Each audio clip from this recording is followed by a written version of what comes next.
Ayan, dahil nakamove na tayo dito sa San Jose, California, tuloy yung business natin sa New Jersey, yung adobong bagoong alamang.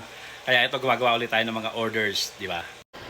Oh, ayan ang ating mga baby shrimp na nating ferment na. And then, igigisa na natin siya ngayon. Ayan. Di ba?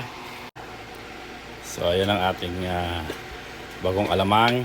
Igisa na natin.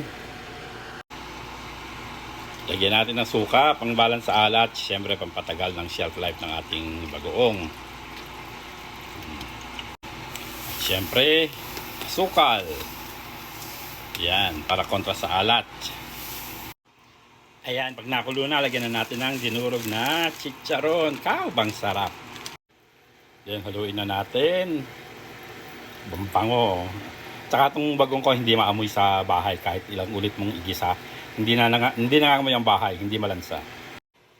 Ayan, luto na ang ating adobong bagoong na bang sarap. O di ba? Another kumikitang kabuhayan na naman.